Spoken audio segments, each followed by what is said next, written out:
चलिए शुरू करते हैं आज की पहली क्लास अपनी फिजिक्स की, क्लास 12th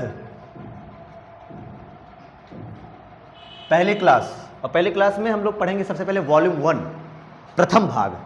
हिंदी भी बोलूँगा, है ना, नहीं तो आप लोग कहेंगे सर हिंदी नहीं बोल रहे हैं। तो उसमें प्रथम भाग में हमें क्या सीखना है। प्रथम जो पहली किताब है उसका नाम आपको बताया गया था इलेक्ट्रोमैग्नेटिज्म, पता है, विद्युत चुंबकत्व के नाम से जाना जाता है। और उसमें केवल और केवल जो हम स्टडी करते हैं केवल और केवल चार्ज के बारे में, आवेश के बारे में, टोटली आवेश के बारे में अध्ययन करा जाता है और किसी से मतलब ही नहीं है। पूरी वॉल्यूम 1 जब मैं बंद करूंगा और जब मैं शुरू करूंगा आप देखेंगे एक ही चीज, सर हमेशा आवेश के ही पीछे पड़े थे, हमेशा चार्ज को ही लेकर के सेंटर रखा गया है। तो electromagnetism is whole study of charge है। आइए जानते हैं चार्ज क्या है।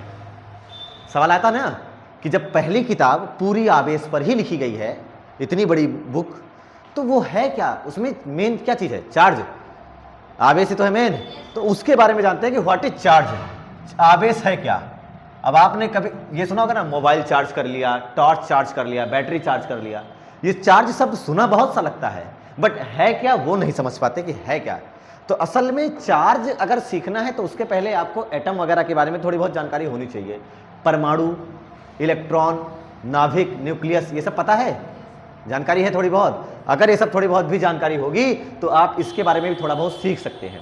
अच्छा छोड़ो, शुरू की बात बताएं आप लोगों को। ये देखा गया, अच्छा कभी ना कभी आपने ये डेमो किया होगा कि बालों में ऐसे कंघी रगड़ा होगा, है कि नहीं है, और जैसे कोई कागज या हल्का तिनका दिखाया होगा तुरंत चिपक गया होगा।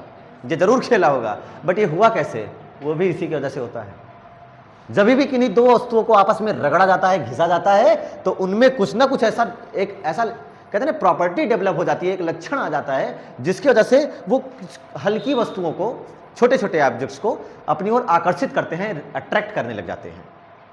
ऐसा देखा भी होगा आप लोगों ने कभी ना कभी। मैग्नेट वाली चीज अलग है कि मैग्नेट भी अट्रैक्ट कर लेता है आयरन को, लोहे को, है कि नहीं है।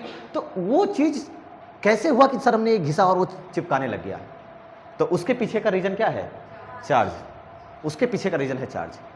जैसे कि अगर जैसे मान लो एक हमने ले लिया ग्लास की रॉड, कांच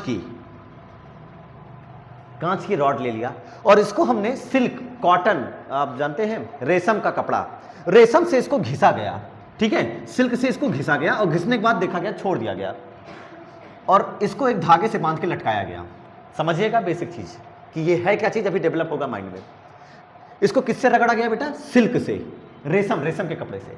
और सेम एक दूसरी ग्लास की रॉड लाई गई, कांच की छड़, उसको भी रेशम के कपड़े से ही रगड़ा गया और इसके पास लाया गया।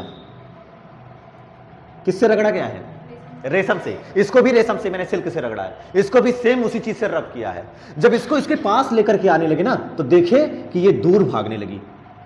सोचो, अपने आप ही, कुछ किया नहीं था, दो रॉड लिया, दोनों को किससे रगड़ा है, रेशम से। और जब इस रॉड को इसके पास लेकर के आए तो देखा ये रॉड भागने लगी। ऐसा क्या हो गया, पहले नहीं भाग रही थी, पहले जब लटकाया गया था तब ये दूर भाग, तब प्रतिकर्षित, तब रिपेल नहीं हो रही थी, लेकिन अब रिपेल होने लगी। ये बड़ा अजीब सा हुआ। अच्छा सेम काम क्या किया गया कि एक ग्लास की रॉड थी, समझेगा ध्यान से, और उसको अभी भी किससे रगड़ा गया है, सिल्क से ही।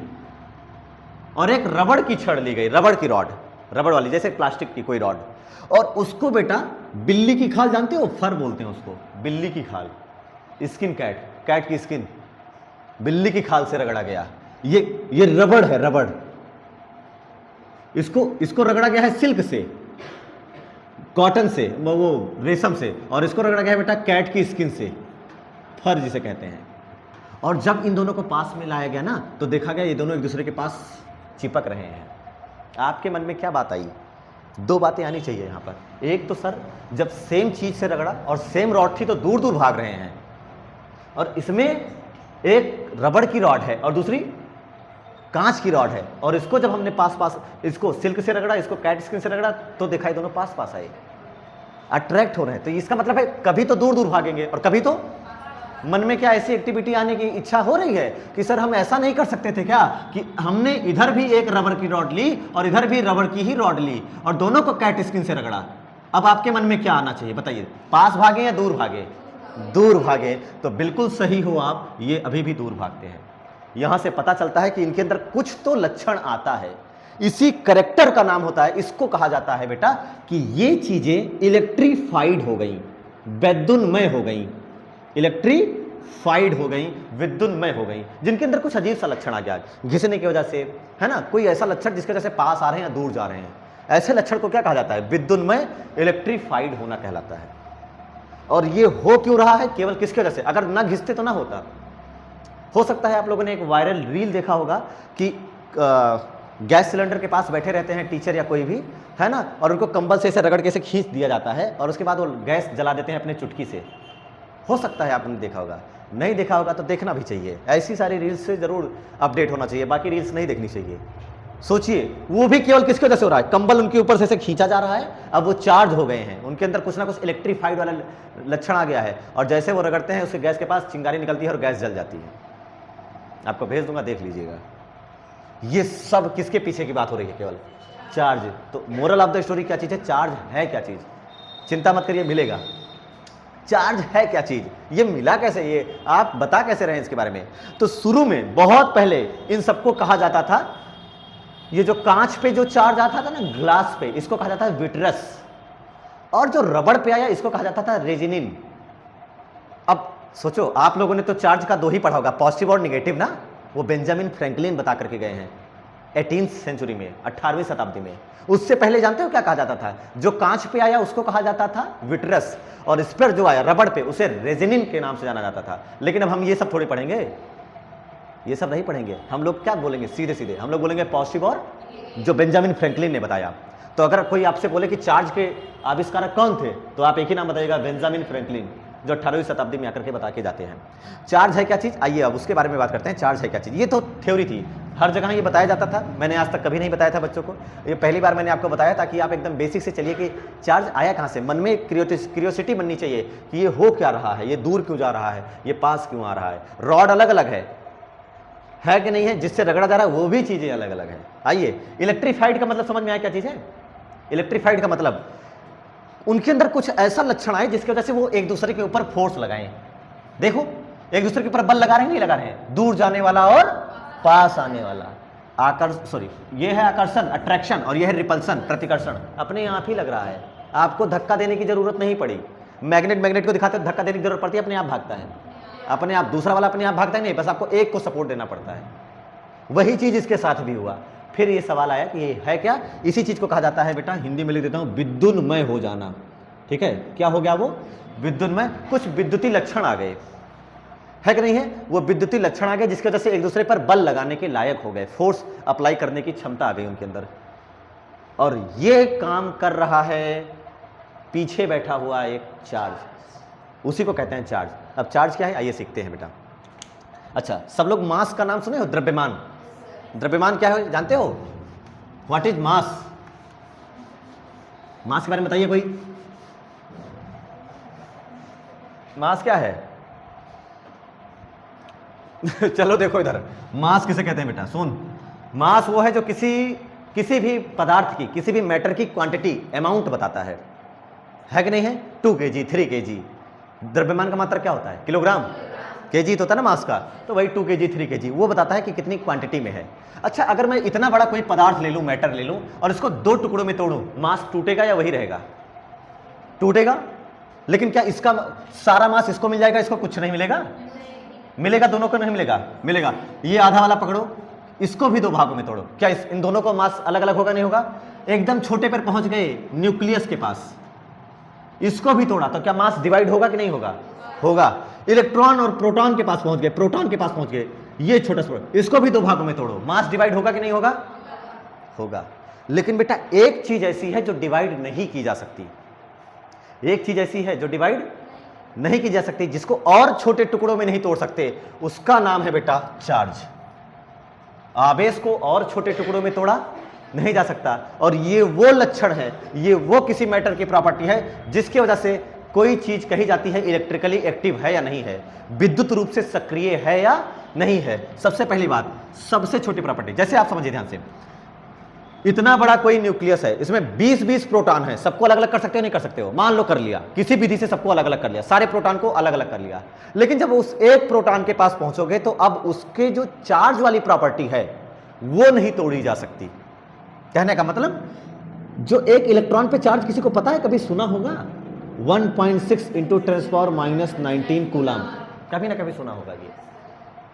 अब हम ये कहें कि हम इसके पास तो पहुंच गए, इसको क्या और छोटा कर सकते हैं? क्या ये और छोटे में मिल सकता है? नहीं, इसी को कहा जाता है चार्ज। इस छोटे से अमाउंट को कहा गया आवेश। तो चार्ज क्या है?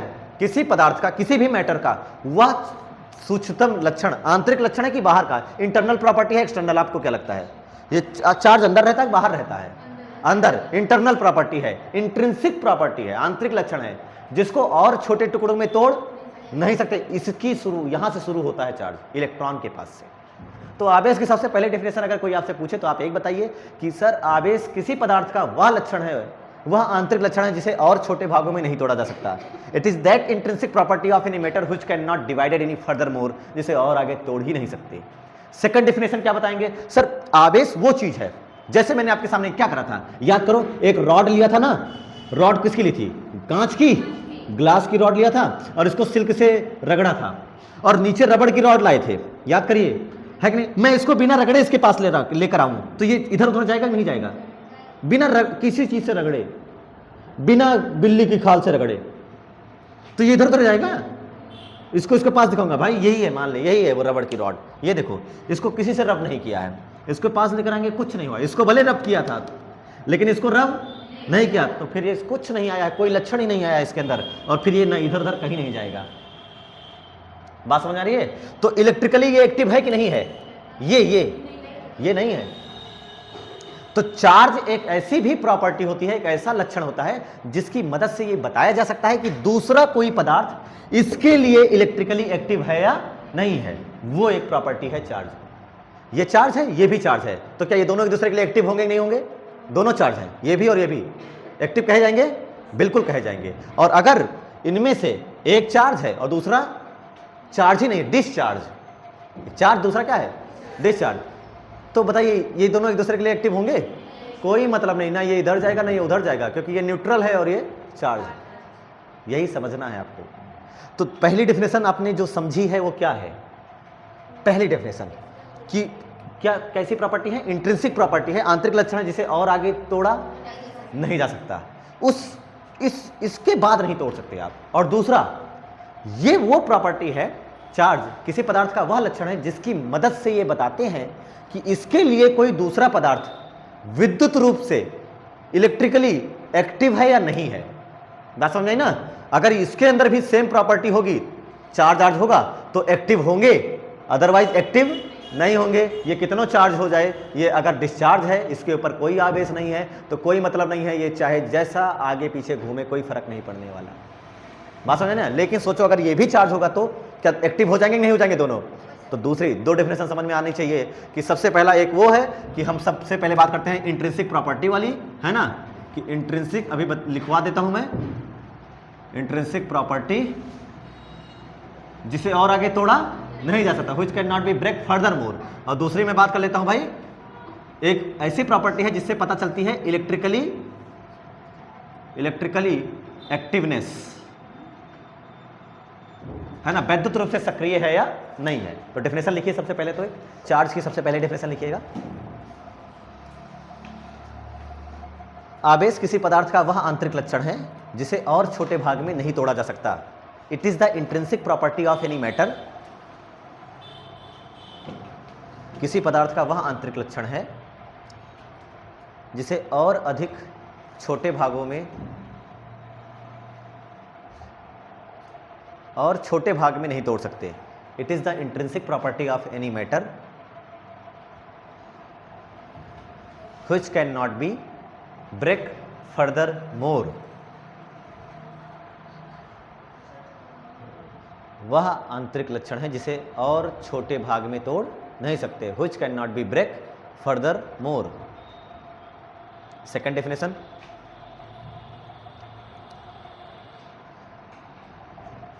पहला लिख लिया सबने? ओके, सेकंड क्या लिखोगे? सेकंड क्या लिखेंगे वो लिखिए। वह लक्षण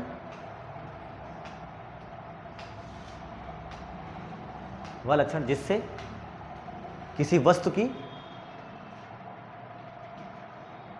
किसी वस्तु की दूसरे वस्तु के साथ वैद्युत सक्रियता का पता चलता है। It is the property of object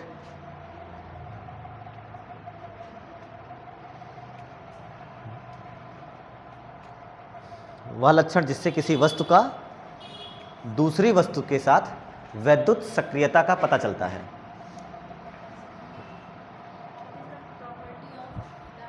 it is property of the object by which we decide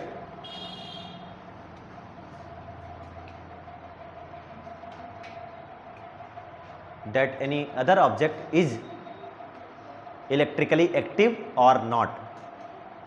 समझ में आ गया? थर्ड, सुनते चलिए, देते ही जाएंगे आपको, इलेक्ट्रिकली एक्टिव और नॉट। अब एक सबसे लास्ट डेफिनेशन जो याद करके जानी है, बाकी दोनों भूल जाओगे तो माफी है, ये भूलने नहीं चाहिए। सुनिएगा, मैं एकदम शॉर्टकट डेफिनेशन बताता हूं। चार्ज वो प्रॉपर्टी है ना, दोनों चार्ज है, या तो पास आ जाएंगे या तो बस दो ही काम हो सकता है, और तीसरा कुछ हो ही नहीं सकता कि बैठे रह जाए। इसका मतलब है या तो ये इस पे फोर्स लगा रहा है, ये इस पे फोर्स, दोनों एक दूसरे पे फोर्स लगा रहे हैं, नहीं लगा रहे हैं। उन फोर्सेस को कहा जाता है विद्युत बल, इलेक्ट्रिक फोर्सेस का कहा जाता है। तो आवेश वह लक्षण है जो विद्युत प्रभाव का अनुभव कराता है, विद्युत प्रभावों का अनुभव कराता है, जो क्या फील कराए, क्या फेस कराए, इलेक्ट्रिक इफेक्ट्स, इलेक्ट्रिक इफेक्ट या इलेक्ट्रिक फोर्स का अनुभव जो कराए, वही क्या है? आवेश है। आवेश वो है जो विद्युत प्रभावों का अनुभव कराता है। लिखिए, आवेश वह है जो विद्युत प्रभावों का अनुभव कराता है। चार्ज इज द प्रॉपर्टी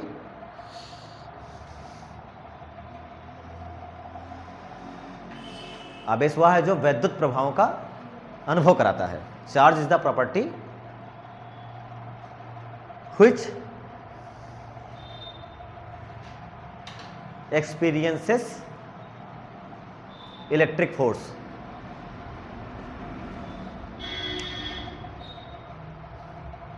तो तीसरी बात सबसे इंपॉर्टेंट वाली, इलेक्ट्रिक फोर्स वाली, इसके बारे में जानोगे, आगे बहुत कूलॉम्स लॉ वगैरह पढ़ा जाएगा, इसीलिए इसको हाईलाइट किया गया है, देख लो, इसीलिए हाईलाइटर भी रखे चलते हैं साथ में, है ना।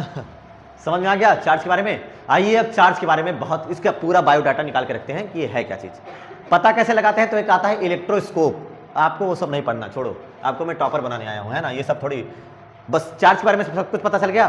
बेटा 3 डेफिनेशन दिया है, जो दिमाग में छप जाए वो छाप लेना।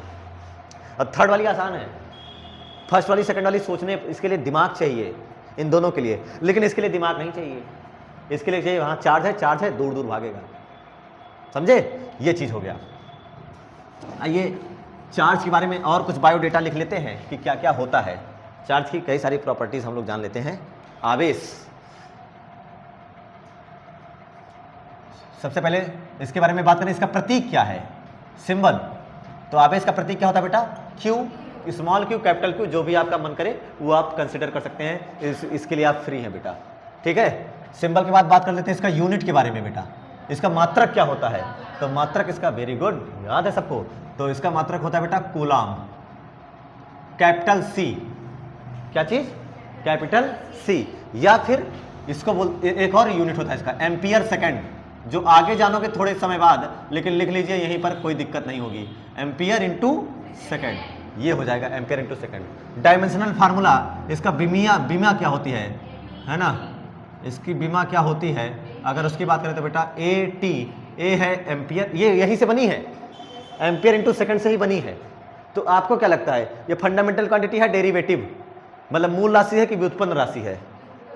डेरिवेटिव है, क्योंकि इसमें दो डायमेंशन है, अकेले नहीं है, डेरिवेटिव क्वांटिटी है, ठीक है। अच्छा, क्वांटिटी में मैं बात करूंगा कौन सी राशि है, सदिश की अदिश, तो आपको क्या लगता है, सदिश राशि अदिश, इसमें दिशा होगी या नहीं होगी, डायरेक्शन नहीं होती है, ये स्केलर है बेटा, अदिश राशि में होती है, ये अदिश राशि है। बात समझ में आई? सदिश ना लिख लेना, नहीं सोचो आवेश है सर पॉजिटिव निगेटिव दो है और दिशा होती है, नहीं, ऐसा नहीं है। टाइप्स की अगर हम बात कर लें बेटा, है ना, कि ये कितने टाइप्स का होता है बेटा, तो आप लोगों ने कितने टाइप्स का जाना था, या तो रिपेल करने वाला या तो अट्रैक्ट करने वाला, इसके अलावा तीसरा दुनिया में कोई चार्ज नहीं है। इसका मतलब है दुइये हैं, कौन कौन से, एक कौन है पॉजिटिव और दूसरा कौन है बेटा नेगेटिव, एक पॉजिटिव और एक नेगेटिव, यही चीजें हैं, ठीक है। अच्छा, इसके बाद एक पॉजिटिव और नेगेटिव, फिर बात कर ली जाए इनमें प्रतिक्रिया क्या होती है, इंटरेक्शन, इनमें प्रतिक्रिया क्या होती है एक दूसरे के प्रति। तो इंटरेक्शन की अगर बात करें प्रतिक्रिया, तो प्रतिक्रिया बेटा अगर दोनों समान आवेश होंगे प्लस प्लस, या फिर दोनों माइनस माइनस होंगे, दोनों सेम सेम। अब आप लोग बताओ, जब सेम सेम जैसा रॉड था तो पास आई थी, दूर गई थी, दूर गई थी, यानी समान वाले में दुश्मनी होता है। अगर दोनों प्लस प्लस चार्ज होंगे या फिर दोनों माइनस माइनस एक ही जैसा होंगे तो वो दूर भागेंगे या पास आएंगे, वो दूर भागेंगे, पास नहीं आ सकते। इसीलिए मैंने आपको पहले ही प्रैक्टिकल करके बता दिया था कि देखो ये सब एक्टिविटी करी गई थी तो उसमें रॉड दूर दूर जा रही थी, और वो आपके सामने रिजल्ट बन के आ गया अंत में कि वो एक्टिविटीज पढ़ना जरूरी था। तो इसमें क्या होगा, पास आएंगे दूर जाएंगे बेटा। अगर दोनों प्लस प्लस है तो भी दूर, माइनस माइनस है तो भी दूर, दोनों समान तो दुश्मनी, जिसे आप लोग कहते हैं रिपल्सन, है कि नहीं है, प्रतिकर्षण होता है दोनों। लेकिन अगर दो एक प्लस हो और दूसरा माइनस हो, हाँ याद करो, कांच की रॉड और रबड़ की रॉड, याद है नहीं याद है, दोनों एक दूसरे के पास आ गए थे जब उनको अलग अलग चीजों से रगड़ा गया था। तो इसका मतलब है कि भाई जब समान होंगे तो दुश्मनी है, लेकिन अगर विपरीत होंगे तो अपोजिट होंगे तो दोस्ती होगी, और इसे कहते हैं हम लोग अट्रैक्शन, आकर्षित करेंगे एक दूसरे को। ये इतनी बातें तो हमेशा याद रहनी चाहिए, रात के 12 बजे भी।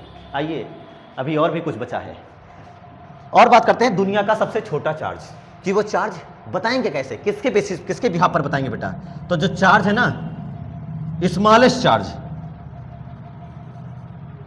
कैसा चार्ज, स्मॉलेस्ट चार्ज, सबसे छोटा आवेश, दुनिया का सबसे छोटा। आपने क्या पढ़ी, डेफिनेशन पढ़ी थी, याद करो, डेफिनेशन सबसे पहले क्या लिखी है चार्ज की, वह अंतरिक्ष लक्षण है, वो इंट्रिंसिक प्रॉपर्टी है जिसे और आगे तोड़ा, मतलब सबसे छोटा है कोई, और वो सबसे छोटा है कितना बेटा जानते हो, चार्ज ऑन 1 इलेक्ट्रॉन। दुनिया का सबसे छोटा आवेश जिसे बोला जाता है फंडामेंटल चार्ज, कैसा चार्ज, मूल आवेश के नाम से जाना जाता है, फंडामेंटल चार्ज मूल आवेश के नाम से जाना जाता है, और जो कि कितना होता है बेटा, चार्ज ऑन 1 इलेक्ट्रॉन, जो कि 1 इलेक्ट्रॉन पर आवेश के बराबर होता है, 1 इलेक्ट्रॉन पर आवेश के बराबर होता है। अभी चार्ज आता कैसे है वो भी सिखाऊंगा कि ये इलेक्ट्रॉन ही क्यों लिया गया, प्रोटॉन क्यों नहीं लिया गया, पढ़ाएंगे ये भी। तो दुनिया का सबसे छोटा आवेश, सूक्ष्मतम आवेश, ये सबसे छोटा आवेश, जिसे किस आवेश के नाम से, मूल आवेश के नाम से जाना जाता है, फंडामेंटल चार्ज, जो कि बराबर होता है 1 इलेक्ट्रॉन पर आवेश के जितना। बात समझ में आई, ये होता है, कितना होता है ये भी तो बताइए सर जी। तो ये होता है बेटा Q इक्वल टू, अभी थोड़ी देर पहले आप लोगों ने बताया था 1.6 इंटू 10⁻19 कूलाम, ये C कूलाम है, सेंटीमीटर वाला C ना ही। और ये किस पर आवेश है, चार्ज ऑन 1 इलेक्ट्रॉन। और बेटा इलेक्ट्रॉन पे पॉजिटिव नहीं निगेटिव होता है, और प्रोटॉन पे P से प्लस और इलेक्ट्रॉन से निगेटिव, याद रख लेना। तो ये है चार्ज ऑन 1 इलेक्ट्रॉन। चलो मैं ऐसे लिख देता हूँ, है ना, 1 इलेक्ट्रॉन का आवेश Q ऑफ E, और आगे लगा देता हूँ माइनस। सोचो यही इतना चार्ज प्रोटॉन पर भी होता है, सेम है ना, लेकिन वो किस पर होता है, प्लस में होता है। तो अगर मैं Q ऑन प्रोटॉन की बात करूं तो कुछ नहीं करना है, सेम उतार के लिख दो, बट माइनस के आगे प्लस कर दो, 1.6 इंटू 10⁻19 कूलाम। अब बात आती है कि इलेक्ट्रॉन प्रोटॉन बहुत कुछ बताया, मास ऑफ इलेक्ट्रॉन कितना होता है, इलेक्ट्रॉन का मास 9.1 into 10⁻31 kg। Mass of proton कितना होता है, 1.6 इंटू 7 लगा दो इंटू 10⁻27 kg, ये होता है, जो कि approximately equal to mass of neutron के बराबर होता है। समझे, ये चीज है इतनी जो आपको ध्यान में रखते हुए चलनी है हर हाल में, जिसको आप हल्के में नहीं ले सकते। आवेश के बारे में इतना तो पता ही करना है।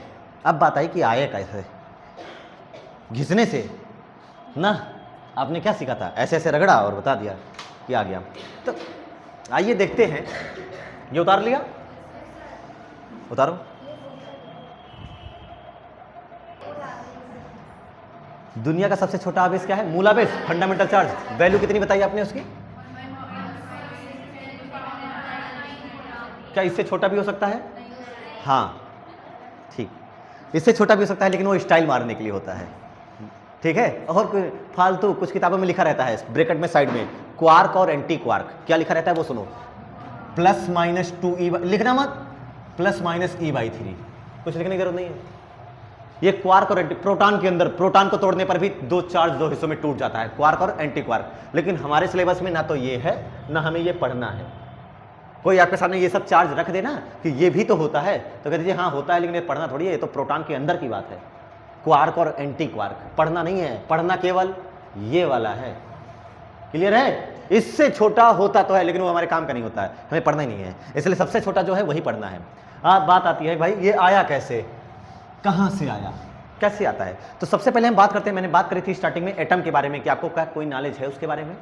तो आइए जानते हैं एटम क्या चीज़ है। परमाणु, जिसे परमाणु कहते हैं। भाई एटम किससे किससे मिलकर के बना है? इलेक्ट्रॉन से, प्रोटॉन से, न्यूट्रॉन से। तो एटम के अंदर क्या क्या होता है? तो आपने बताया सर इलेक्ट्रॉन होते हैं और बेटा एक न्यूक्लियस होता है, नाभिक।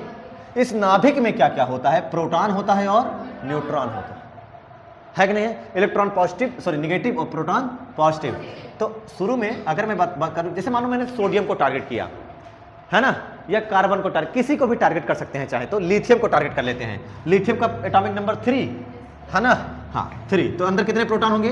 3। मान लो 3 न्यूट्रॉन भी हैं। तो सबसे आउटर मोस्ट सेल में सबको के वो SPDF आता होगा, KLMN आता होगा, तो सबसे पहले में 2 होता है, और फिर उसके बाहर वाले में कितना होता है? इसमें 1 होगा ना, 2, 8, 18, 32 ऐसा चलता है। तो पहली कक्षा में 2 इलेक्ट्रॉन पहली सेल में, और दूसरे सेल में 1, क्योंकि 3 है भाई, 3 इलेक्ट्रॉन। अब ध्यान से देखो कितना पॉजिटिव चार्ज है इसके ऊपर। इस लिथियम के पास कितना पॉजिटिव धनावेश है? कितना पॉजिटिव है? 3 पॉजिटिव है। और कितना नेगेटिव है? 3 नेगेटिव। तो भाई शुरू में इनिशियली मूल अवस्था में, ग्राउंड स्टेट पर, ग्राउंड स्टेट में, जिसे आप कहते हैं मूल स्तर में या सामान्य अवस्था में 3 प्लस है और 3 कितना हो गया? तो नेट चार्ज कितना है? तो नेट चार्ज जो है वो 0 है। और नेट चार्ज 0 है तो आवेशित है, चार्ज है कि नहीं है? ये आवेशित, ये चार्ज ही नहीं है, तो ये इलेक्ट्रिकली एक्टिव कोई नहीं। लेकिन क्या इसके पास चार्ज ही नहीं है? चार्ज है, देख 3 निगेटिव है और 3, लेकिन नेट चार्ज कितना है? 0 है। ये समझने वाली बात है। तो नेट चार्ज यहां पर 0 है, इसलिए ये इलेक्ट्रिकली एक्टिव न्यूट्रल है, उदासीन। क्या चीज है? अब बात आई तुम्हारे दिमाग में, सर एक इलेक्ट्रॉन निकाल दें यहां से, किसी तरीके से निकाला जाएगा, वो सब केमिस्ट्री में सिखाया जाता है, फिजिक्स में भी बताऊंगा सबसे लास्ट आखिरी चैप्टर में, एटम वाले में। अगर इसमें से एक इलेक्ट्रॉन में बाहर कर दूं किसी तरीके से, भाई ये नहीं हो, मारा 2 थप्पड़ चला गया गुस्सा होकर, तो बचा क्या तुम्हारे पास? 3 प्रोटॉन, 3 न्यूट्रॉन, आउटर मोस्ट में कितने इलेक्ट्रॉन? 2। क्या ये वाला डिब्बा खाली हो चुका है? तो किसका एक इलेक्ट्रॉन गया। अब आप ध्यान से देखो कितने प्लस हैं? 3 प्लस, कितने माइनस हैं? हाँ 2, 3 प्लस और कितना बचा? 1 प्लस बच गया कि नहीं बच गया? अब क्यू नेट 0 है कि नहीं है? अब आवेश 0 नहीं है, अब कुछ ना कुछ चार्ज तो आ गया, और आया भी कौन सा? प्लस आया। कब आया प्लस? पॉजिटिव कब आया? जब इलेक्ट्रॉन ग्रहण हुआ या इलेक्ट्रॉन त्याग हुआ? जब इलेक्ट्रॉन लॉस हुआ, गेन नहीं हुआ, इलेक्ट्रॉन की वृद्धि नहीं हुई, इलेक्ट्रॉन में कमी। जब इलेक्ट्रॉन की संख्या में क्या आए? कमी आए, यानी इलेक्ट्रॉन लॉस होता है, तो आपका कैसा चार्ज आता है? इलेक्ट्रॉन लॉस होने पर, इलेक्ट्रॉन की संख्या में कमी होने पर इलेक्ट्रॉन त्याग होगा, सेक्रीफाइस करोगे, तो कैसा आवेश आएगा? पॉजिटिव चार्ज आएगा। अब आप सोचिए निगेटिव कब आ सकता है? जब इलेक्ट्रॉन लॉस हो या गेन हो, जब इलेक्ट्रॉन एक्सेप्ट करेगा, क्योंकि नेगेटिव है। जैसे कि फॉर एग्जांपल आप अगर कोई देखना चाहें तो आप देख लीजिए, क्लोरीन सबको जानते हो 17 होता है ना, 17 प्रोटॉन, 18 न्यूट्रॉन, जो भी कर लो कोई दिक्कत नहीं है। बाहर क्या बनेगा? 2, उसके बाहर कितना बनेगा? 8। तो 1 2 3 4 5 6 7 8, उसके बाहर भाई साहब कितना ज़्यादा बड़ा, छोटा लिया होता ठीक रहता है ना। कितने हो गए? 4 5 6 7। अष्टक पूरा करने के लिए, ऑक्टेट पूरा करने के लिए सिखाया गया होगा केमिस्ट्री में। क्या 8 चाहिए? बाहर कितने हैं? सबसे बाहर वाले 1 2 3 4 5 6 7। क्या एक कमी है? अगर वो एक कहीं से मिल जाए इसको, तो आप बताइए, मान लो एक कहीं से आया, ये दिखवा रहा, ये बैठ गया, आया, इसने एक्सेप्ट किया ना, तो आप बताइए कितने पॉजिटिव हैं? 17 पॉजिटिव और कितने नेगेटिव अब हो गए, 18 नेगेटिव हो गए। बताओ कितना इफेक्टिव कितना आएगा, 1 माइनस। ये 1 माइनस आया कि नहीं आया, अब वैद्युत रूप से सक्रिय है, यानी या तो इलेक्ट्रॉन चला जाए, या तो इलेक्ट्रॉन चला जाए, या तो इलेक्ट्रॉन आ जाए। क्या दोनों में चार्ज आता है? प्रोटॉन के आने जाने से चार्ज आता है, प्रोटॉन के आने जाने से चार्ज आता है। क्या चार्ज कौन लाता है, इलेक्ट्रॉन या प्रोटॉन? चार्ज आवेश कौन लेकर आता है?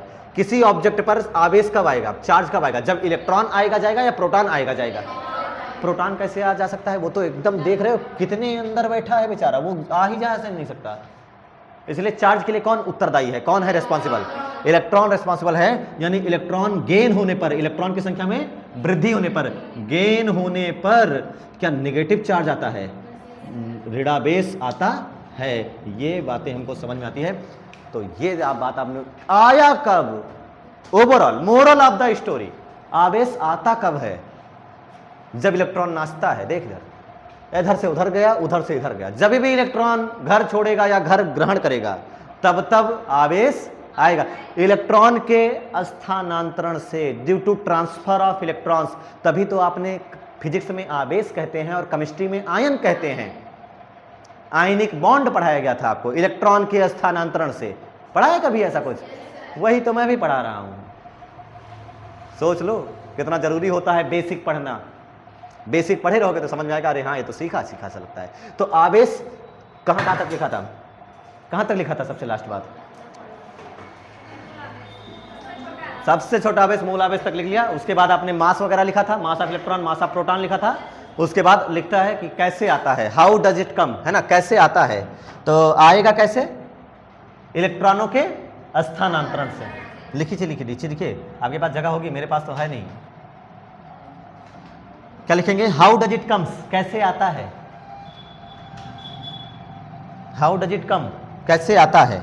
उसका रीजन में क्या लिखेंगे, इलेक्ट्रॉनों के स्थानांतरण से आता है।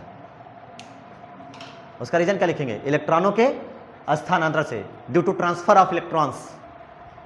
कैसे आता है हेडिंग करके लिखना और उसमें लिखना इलेक्ट्रॉनों के स्थानांतरण से।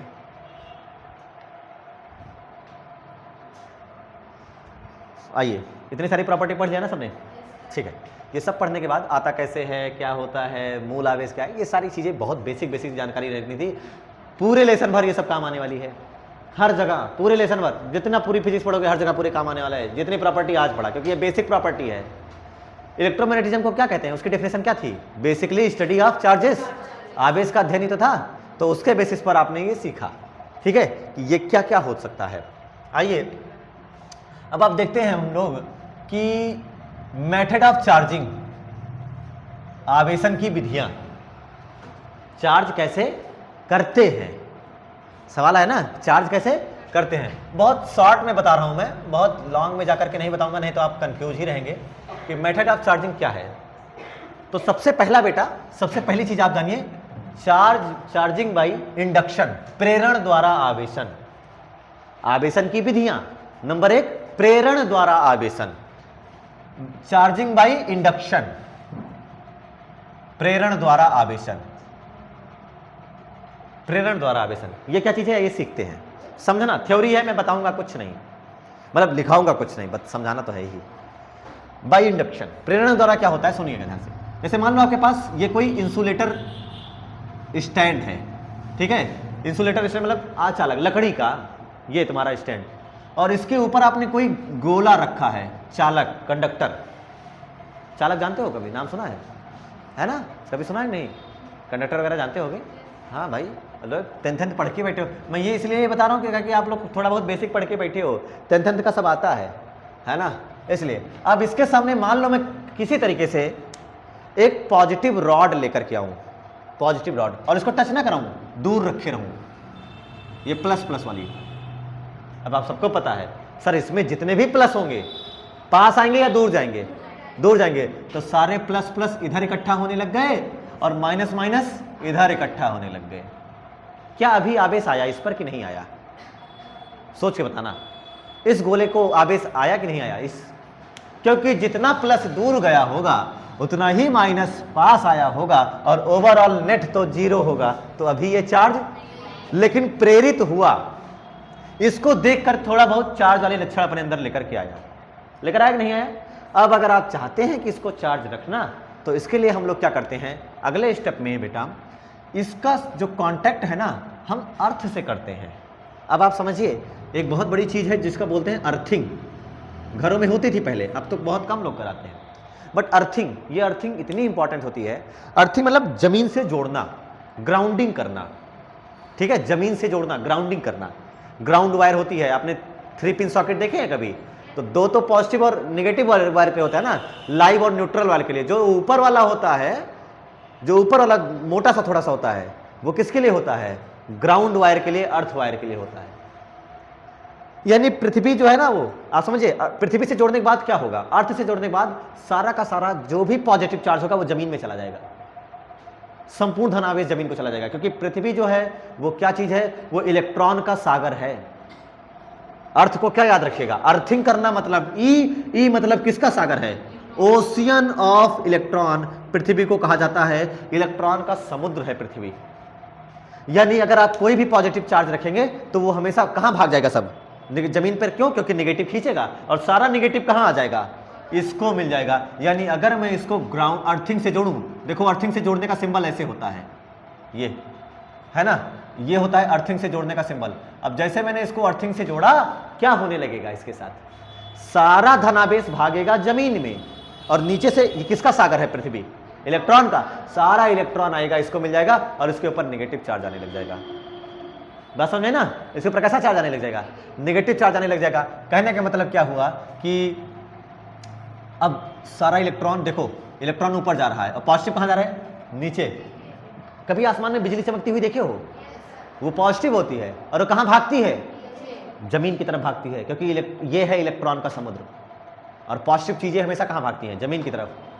धनावेश है ना, तो उधर ही भागेगा, अर्थ की तरफ। इसीलिए जब बिजली गिरती है तो कहा जाता है हरे पेड़ों से नहीं, बिजली गिरती है तब ना दूर रहो, पहले से ही दूर रहो।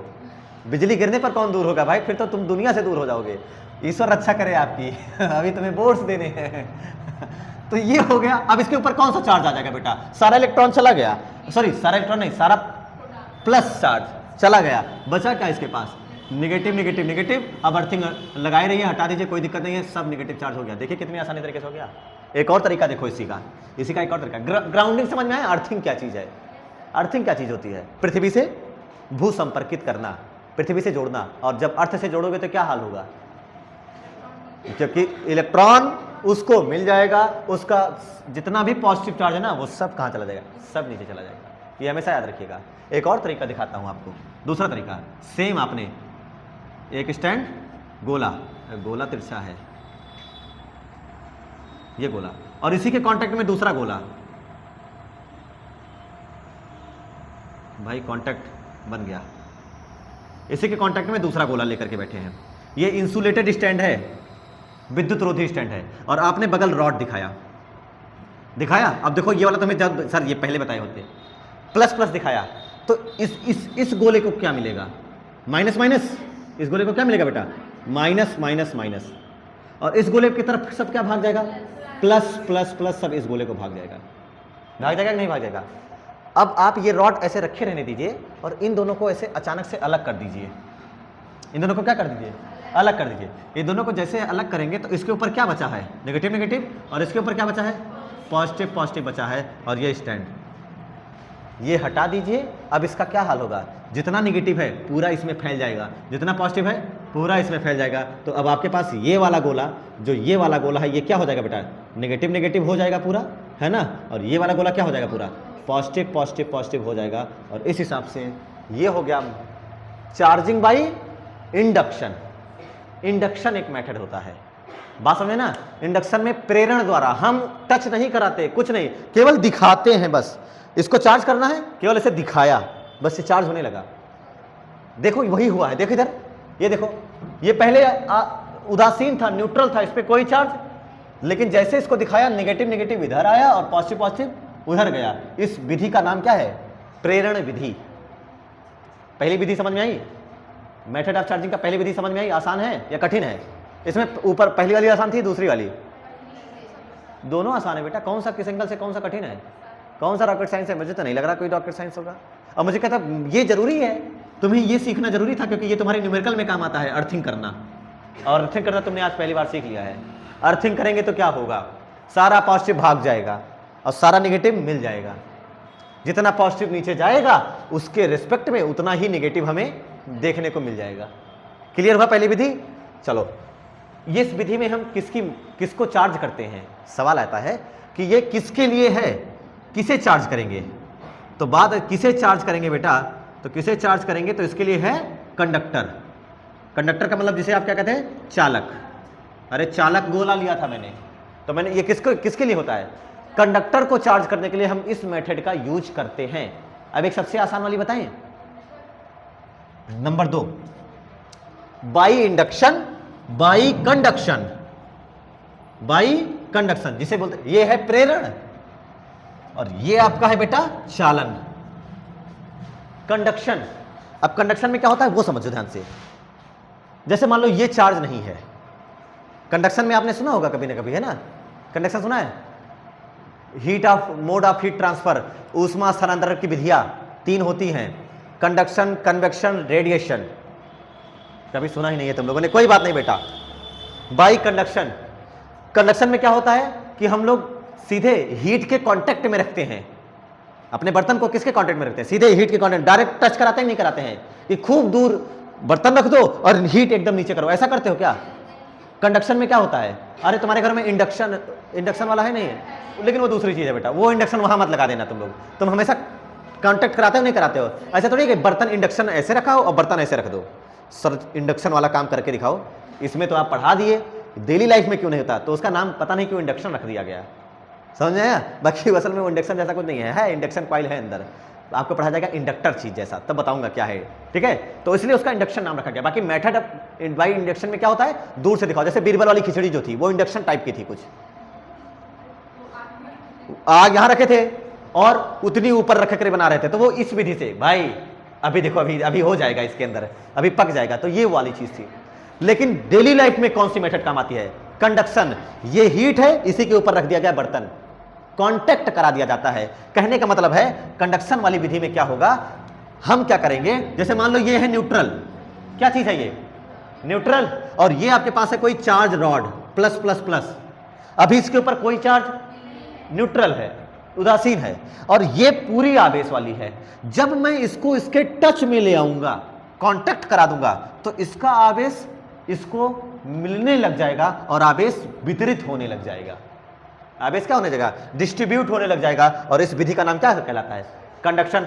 ये भी किसके लिए सत्य है, केवल और केवल कंडक्टर के लिए, केवल चालकों के लिए ये सत्य है। इस विधि में किसका काम आता है, चालक के लिए। बात समझ आई क्या, क्लियर है एकदम? इसमें ध्यान देने वाली क्या बात है बेटा, तो इसमें ध्यान देने वाली बात है कि जितना चार्ज इसको रहेगा, क्या उतना ही चार्ज इस पर आएगा, नहीं, क्योंकि इसी का चार्ज तो इसे मिलता है, तो दोनों में चार्ज बंट जाता है, लेकिन नेट चार्ज उतना ही रहता है जितना पहले इसका था। भाई मान ले 10 कूलाम था इसके ऊपर और इसको टच में कराया, तो इसके पास हो गया 3 कूलाम, इसके पास चला गया 7 कूलाम, तो ओवरऑल अभी भी कितना रहेगा, 10 कूलाम ही रहेगा। तो इसे कौन सी विधि कहते हैं, चालन विधि, कंडक्शन विधि, जो किसके लिए सत्य है, कंडक्टर्स के लिए। इसमें हम एक दूसरे को क्या कराते हैं, कांटेक्ट कराते हैं, टच कराते हैं। तीसरी बड़ी आसान है, खिलवाड़ जिसे कहते हैं, बाई फ्रिक्शन, घर्षण द्वारा आवेशन। बड़ी आसान है, अरे सर यही तो हम लोग करते आए हैं जीवन भर। ये देखो, अगर मैं इन दोनों को घिसूं ना आपस में, तो अगर इसके ऊपर और इसके ऊपर जो भी चार्ज आएगा वो कौन सी मेथड से आता है, फ्रिक्शन के मेथड से। ये हमने बालों को घिसा, उसके बाद छोटे छोटे पार्टिकल्स अट्रैक्ट करने लग गया, तो ये कैसे चार्ज हो गया, बाई फ्रिक्शन। और ये किसको चार्ज करने के काम आती है बेटा, ये कैसा, चालक क्या चालक, कंडक्टर, इंसुलेटर, इंसुलेटर, अरे प्लास्टिक है बेटा, ये इंसुलेटर है कि नहीं है, अचालक है ये, तो ये किसके लिए काम आती है बेटा, इंसुलेटर को चार्ज करने के काम आती है। लेकिन मजे की बात क्या जानते हो, इसमें आवेश जो लेकर के आए रहते हो ना, वो बट जाता है, बढ़ जाता है नहीं बढ़ जाता है। इसमें जितना पॉजिटिव दिखाते हो उतना ही निगेटिव आता है। ये बात, अगर तुमने 10 कूलाम का पॉजिटिव दिखाया है और पूरी मेहनत किया, तो तुम्हें ओवरऑल कितना निगेटिव मिलने वाला है, 10 कूलाम का निगेटिव। उसमें सेम अमाउंट ऑफ चार्ज मिलता है।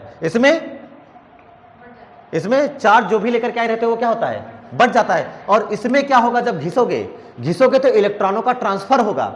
इलेक्ट्रॉन का ट्रांसफर होगा तो मान लो इसमें से इलेक्ट्रॉन कूद कूद के इसमें गया, तो ये तो नेगेटिव हो गया और ये क्या हो जाएगा, पॉजिटिव होगा कि नहीं होगा, तो ये नेगेटिव हो जाएगा और ये क्या हो जाएगा, तो जितना इलेक्ट्रॉन गया है उतना नेगेटिव, जितना इसको जितना मिला है उतना ही ये नेगेटिव होगा, और इसने जितना दिया है उतना ही ये, तो इसमें इक्वल अमाउंट ऑफ चार्ज आता है कि नहीं आता है।